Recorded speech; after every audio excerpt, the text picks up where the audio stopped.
નમસ્કાર મિત્રો હાલ ગુજરાતના ઘણા બધા મોટા શહેરો ગામડાઓમાં એક આ સમસ્યા ઊભી થઈ છે કે વેપારીઓ 10 રૂપિયાનો સિક્કો લેવાની ના પાડે છે।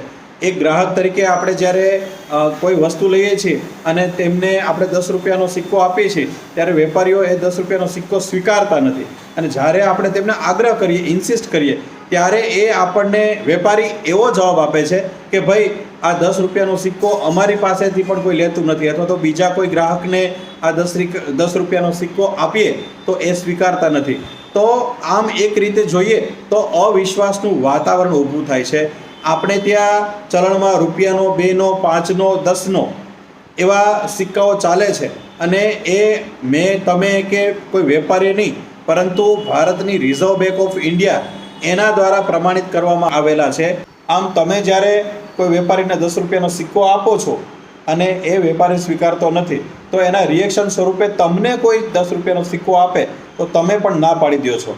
તો આવી રીતે એકબીજાના 10 રૂપિયાનો સિક્કો ન સ્વીકારવાથી આપણા ભારતીય ચલણ પ્રત્યે તે એક અવિશ્વાસનું વાતાવરણ પેદા થાય છે। ભારતીય રિઝર્વ બેંક દ્વારા પ્રમાણિત કરેલા, ભારતીય સરકાર દ્વારા પ્રમાણિત કરેલા 10 રૂપિયાના સિક્કા પ્રત્યે એક અવિશ્વાસનું વાતાવરણ પેદા થાય છે, જે ખૂબ જ ખરાબ વસ્તુ છે।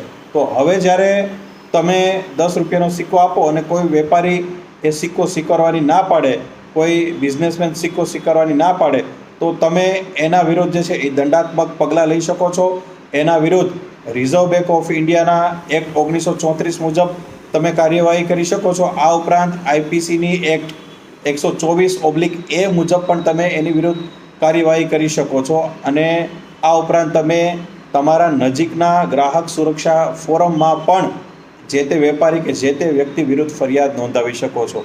તેથી 10 રૂપિયાનો સિક્કો સ્વીકારવો અને કોઈને પણ જે છે એ તમારે પણ સ્વીકારવો અને બીજાને પણ સ્વીકારવા માટે સમજ આપવી, ફરજ પાડવી અને એ ન સમજે તો એની વિરુદ્ધ આપણે દંડાત્મક પગલાં લઈ શકીએ છીએ।